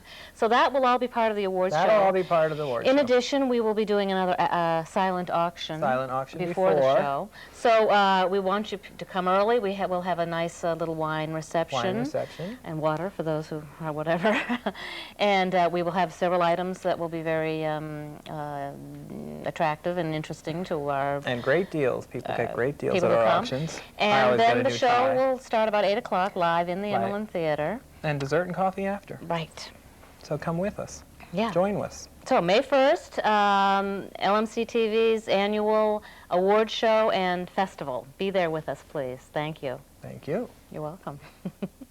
You know, Jenny, that's always a fun event, the LMC-TV award ceremony, and I especially like the treats that they have there that you can have before or after the award ceremony. But it's indeed a day to remember, May 1st, which I think is a Thursday night. Yes, it is, and I agree. The desserts have always been wonderful, and we hope to see you there. Railroad stations on the New Haven line are currently getting a facelift. With the details, here's Larchmont Mamaroneck Community News reporter Sven Ome. Metro-North railroad stations along the New Haven line are currently undergoing a facelift. In Mamaroneck, the facelift includes renovating the bathrooms and repainting the interior of the station building. The renovations of the bathrooms were long overdue, and many of the commuters will be very happy that they're finally taking place. Of the 47,000 daily riders on the New Haven line, about 2,200 use Mamaroneck Station. In Larchmont, the ticket office and enclosed waiting area are getting a new coat of paint. Your secret recipe may help to give Mamaroneck Shopping District a facelift. With details, here is Guy Vitro. To beautify Mamaroneck Avenue is the goal of a committee headed up by Jenna and Paul at the Ritz on 410 Mamaroneck Avenue in Mamaroneck Village. The Chamber of Commerce is co-sponsoring the sale of a cookbook, the proceeds of which will go to the purchase of certain items such as planters, ash and trash cans, or maybe to assist in the purchase of awnings, all to beautify Mamaroneck's shopping district. If you have a favorite recipe, please send it or bring it to the Ritz at 410 Mamaroneck Avenue. The phone number is 698-2977. For Larchmont Mamaroneck Community News, this is Guy Vitro. And don't forget to reset your watch, clocks, alarms, VCRs, etc. Daylight savings time is just around the corner.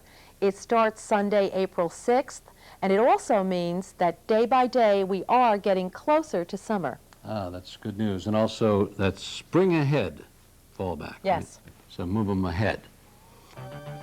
And that's it for this edition of Larchmont Mamaroneck Community News for the first week of April 1997. In case you missed any portion of this news show, you can see it again.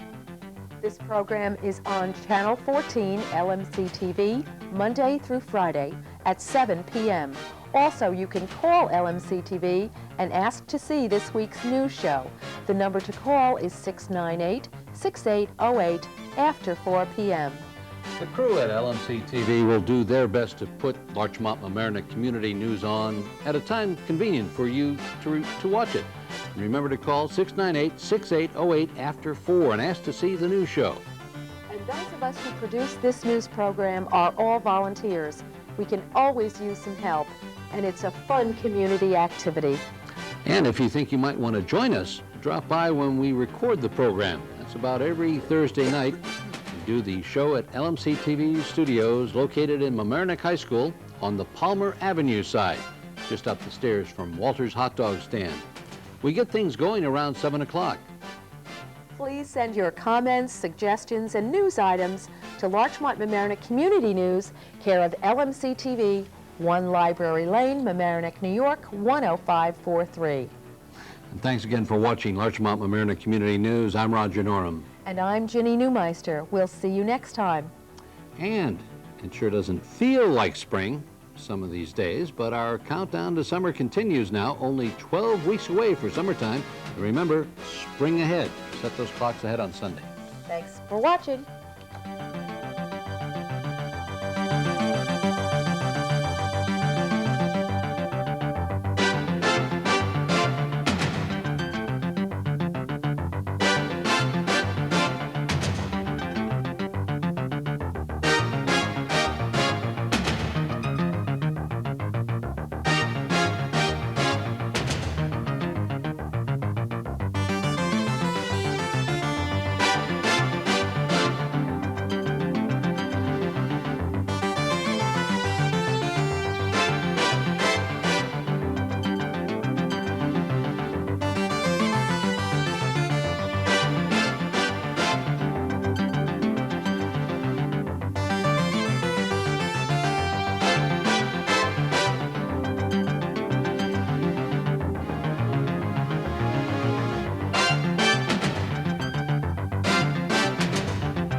Districts take action problem.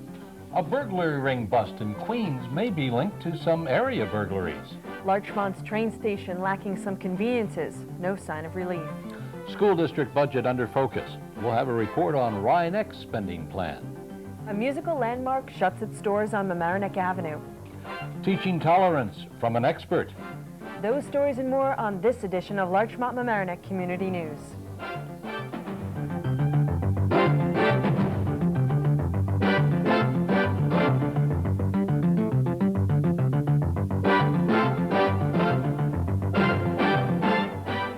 Hello and welcome to Larchmont Mamaroneck Community News for the second week of April, 1997. I'm Roger Norum. And I'm Alicia Myro. Our top story. It's been a decades-old problem what to do about ineligible students attending our area schools. A surprising number of students whose parents live in New York City, the Bronx, or other school districts attend classes here illegally. School district authorities are taking action. Larchmont Mamaroneck Community News reporter Catherine Kaywood explains how. Now, when parents in the village of Mamaroneck get ready to register their children for the fall semester, they will be required to fill out an affidavit and have it signed by the owner of their home or apartment building. This new program will identify housing units that are being used illegally as multifamily dwellings. For example, if several affidavits come from an address that is supposedly a single-family house, this information will be passed on to the building department. Sometimes the landlords may not even be aware that illegal housing has been set up in their buildings without their knowledge. Also, this should put a stop to people who live outside of our school district but who give Mamaroneck as their address. And then we pay taxes to support our school district, and it doesn't seem fair that people who contribute no taxes to our school district receive the benefits of our school property taxes. The system has worked well for the Rye-Neck district, and Mamaroneck Mayor Joseph Lanza hopes that this new system will produce similar results for the village of Mamaroneck. For Larchmont Mamaroneck Community News, this is Catherine Kaywood. Some Larchmont commuters want a couple additions to their train station that Metro North appears to be saying, you'll just have to wait. Larchmont Mamaroneck Community News reporter Sven Ume with the story. Train stations on Metro North Railroad's New Haven line are currently undergoing renovations. In Mamaroneck, the inside of the station building is being repainted, but most importantly to many commuters, the station's restrooms have been completely refurbished. In Larchmont, the interior of the waiting area will also get a fresh coat of paint. Renovations to the pedestrian tunnel are also on the books. Over the years, many commuters have asked the railroad to build restrooms and to install a drinking fountain at Larchmont Station. But contrary to the demands and hopes of many, this is not going to happen anytime soon. Mamaroneck Town Police are working with police in Rye, White Plains, Greenwich, and even New York City investigating a string of recent burglaries. Last week, Rye Police went to Queens. New York City Police confiscated stolen property in a house. Among the stolen goods were dozens of watches, rings, jewelry, necklaces, cameras, a piece of jewelry identified as belonging to a Rye woman. She reported it stolen from her home January 26th. 2 women in the Queen's house at the time were arrested. Mamaroneck Town Police hope the case may help solve some recent burglaries in this area. Teaching the lessons of tolerance from someone you might call an expert of sorts. Larchmont Mamaroneck Community News reporter Glenna Gray has the story. Tom Martinez, an ex-KKK member, spoke to students in the Rye Neck School District about the dangers of the Ku Klux Klan. Mr. Martinez emphasized that teenagers are the most important people to reach. Mr. Martinez recounted how he recruited others to join the hate group in search of young warriors. Now, at 41 years of age, a father and a husband, Tom is attempting to correct the errors of his youth. He also stated, "We have a major problem in America. It is hate." Area shoppers on Mamaroneck Avenue may remember it as Sight and Sound, or by its most recent label, Mostly Music. Almost a landmark on the avenue, and it is no more, as we learn in this report from Larchmont Mamaroneck Community News reporter Jenny Neumeister. Mamaroneck lost one of its favorite stores when Mostly Music, formerly Sight and Sound, closed its doors at the end of March. As vinyl records have been replaced by digital compact discs, and the 60s rock and 70s disco has been replaced by the alternative and rap music of today, it's hard to compete with the mega music stores in the shopping malls. Location is everything, and says Bob Ripley, who owned the store since 1977, the music business has a low profit margin, and you need a lot of traffic. Business has dropped off over the last few years. But many a week's allowance was spent there. Many a gift was bought, and many a friendship formed at Mostly Music. Thanks for the memories. We'll miss you. For Larchmont Mamaroneck Community News, this is Jenny Neumeister. The change of venue order has moved a New Rochelle court case to the town of Mamaroneck. Defense lawyers in the case are not the least bit pleased about it either. The case involves 8 New Rochelle African Americans who were arrested on disorderly conduct charges last November during a protest. The protest was over a New Rochelle City Hall decision to hire some workers. The protesters picketed, charging racial motivations in the hirings. The 3 New Rochelle judges all recused themselves from the hearing because they said they either knew or were familiar with the protesters. A Westchester County judge sent the case to Mamaroneck Town. The defense wanted the case heard in Mount Vernon or White Plains, saying the racial and ethnic composition in those communities is similar to New Rochelle. One defense attorney is quoted in the Daily Times saying the case went to Mamaroneck for one reason. The Westchester DA's office believes they can't lose there. Alicia? It's time for taking a closer look at school budgets. Voting for them and school board candidates is less than a month away. Larchmont Mamaroneck Community News reporter Lori Valvano has some details on the Rye Neck School District budget. Rye Neck Schools administrators and board members proposed a budget of over $15 million for the 1997-98 school year. Due to increased enrollment, the budget calls for 5 new teachers, 1 more teacher's aide, and a full-time nurse during school hours. Rye Neck plans to add a kindergarten class, a first grade class, and a 5th grade class. A high school teacher and a teacher for the resource room are also proposed. In order to maintain the tax rate increase at its proposed level, the board eliminated funds for court-ordered tax refunds and cut 1/3 from the capital budget.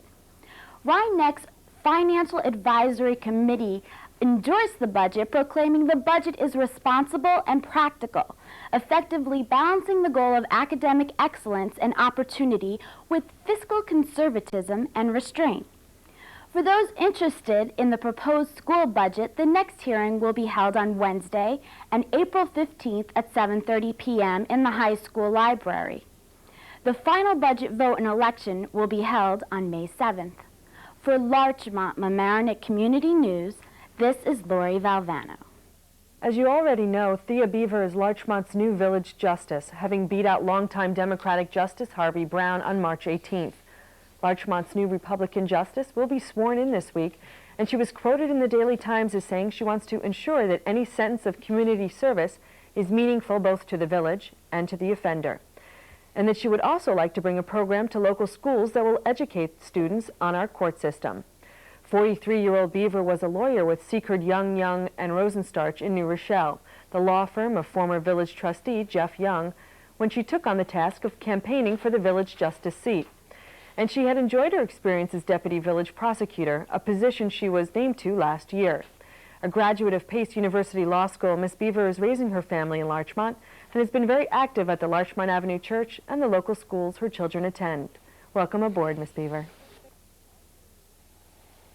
If you think real estate in our area is expensive, you're right, but take a look at the Highway I-95. Now, that's expensive.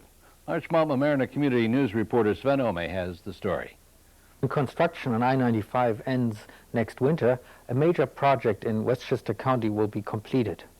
By then, the 15-mile stretch of the highway will be completely rebuilt. It's supposed to last for up to 50 years before the next major overhaul. The project has a $305.7 million price tag, and that's about $4,000 per foot. It's more than two-thirds of this amount come from the federal government. The balance is covered by the New York Thruway Authority. In 1958, when the Thruway was opened, it cost only $66 million to build the stretch in Westchester County. It's estimated that this construction project created about 6,500 jobs. Construction of the Thruway was difficult and expensive because the roadway was completely rebuilt with traffic continuing right next to the construction sites. With 90,000 vehicles using the Thruway every day, this created additional problems for the engineers and required more time for construction. The need to spread the huge expense for the project over more years to limit annual expenditure also extended the construction period. While many people use the Thruway and it provides convenient connections to the system of interstates, it is also a source of complaints from many neighbors. During construction, the dirt, noise, and dust that residents along the Thruway had to endure for all of these years were frequently discussed. To protect residents, noise barriers have been put up along stretches of I-95, but the complaints of residents haven't stopped. The grooved concrete that is being used as a surface of the road intensifies the sound of the tires as cars travel along I-95. Grooved concrete was chosen to increase the road's durability. Adding a layer of blacktop may reduce the noise, but it may lead to an increased level of repair work due to potholes. TCI, the cable operator that carries this channel, along with every other cable operator in the country, has lost a big battle in the U.S. Supreme Court. To tell us about it, here's Larchmont Mamaroneck Community News reporter Guy Vitro. Well, it was good news for local TV stations this week. The Supreme Court ruled that the government can force cable television systems to carry local broadcast stations. The 5-4 ruling rejected cable companies' argument that a 1992 federal must-carry law violates their free speech rights by forcing them to carry stations they would rather drop. The justices said the measure is a lawful effort to preserve broadcast television and ensure public access to information from a variety of sources. More than 60% of American households subscribe to cable TV, and the decision means that those customers will continue to receive local broadcast stations on their local cable systems, according to the Daily Times. The decision guarantees a channel position on all of the area's cable systems to stations like RNN, Regional News Network, one of the tri-state area's news organizations. There is a heavy competition for space on cable systems because many new cable networks have been created in the last few years. Cable companies voluntarily carry network-affiliated broadcast stations because of their large viewership. But the smaller independent channels feared that without the must-carry rule, cable systems would drop them. According to Justice Anthony M. Kennedy, Congress has an independent interest in preserving the multiplicity of broadcasters to ensure that all households have access to information and entertainment on an equal footing with those who subscribe to cable. Broadcasters praised the cable TV ruling, while cable TV industry officials were disappointed. So chalk went up for the little guy, and continue to watch your local broadcast station. For Larchmont Mamaroneck Community News, I'm Guy Vitro. Special needs for special kids. The Mamaroneck School District makes a decision in that direction. For more, here's Larchmont Mamaroneck Community News reporter Glenna Gray. Mamaroneck School Board President Brad Stein announced that the pre-K special needs program will be offered in 1997 through 1998. State and county funds pay for this program, and the regular pre-K program is funded by the district and state. Because the district had not received assurances from the state for the program's funding, the special needs program was initially dropped, but it is back in again. For Larchmont Mamaroneck Community News, this is Glenna Gray. How's your golf game? Well, if you just like to play for fun, or your game is a little better than that, polish up those golf clubs. Mamaroneck's Chamber of Commerce is hosting its annual mayoral golf tournament at Bonniebrier Country Club on Tuesday, May 20th. If you're interested, applications can be obtained at Citibank on the Boston Post Road, and if you call the Chamber office at 698-4400, one will be sent to you. The entry fee includes absolutely everything, from the buffet lunch at 11:30 a.m. to the cocktail hour and buffet at 5:30. There's even a hole-in-one contest on the 10th hole, sponsored by Toyota City, and the winner will receive a new Toyota. Reservations are limited to the first 100. It's a fun-filled day, and we hope to see you on the fairway. For Larchmont Mamaroneck Community News, this is Ginny Newmeister. The Bias Crime Unit of the Westchester County District Attorney's Office went to Dunwoody Golf Course in Yonkers to investigate another instance of anti-Semitic vandalism. 2 large swastikas were burned into the turf at the county-owned golf course.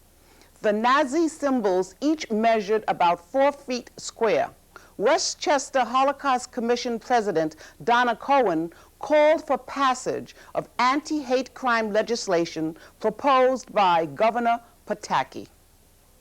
4 professional productions will hit the stage at the Emlyn this summer. Among the plays that will be shown is the 1940s Radio Hour. The other 3 productions have not yet been determined. The Emlyn will produce its summer theater series with a $40,000 grant from the New York State Council on the Arts. The total budget for the 4 plays is $180,000. The balance of $140,000 has to be raised through ticket sales. Each production will run for 2 weeks. The 1940s Radio Hour will begin previews on June the 3rd. Opening night will be on June the 5th, which is also the night of the Emlyn's annual fundraising gala. And that's it for this edition of Larchmont Mamaroneck Community News for the 2nd week of April, 1997. In case you missed any portion of this news show, you can see it again. This program is on Channel 14 LMC-TV Monday through Friday at 7 p.m.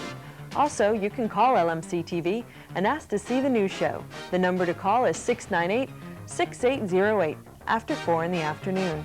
The crew at LMC-TV will do their best to put Larchmont Mamaroneck Community News on at a time that's convenient for you to watch. Remember, the number to call after 4 is 698-6808.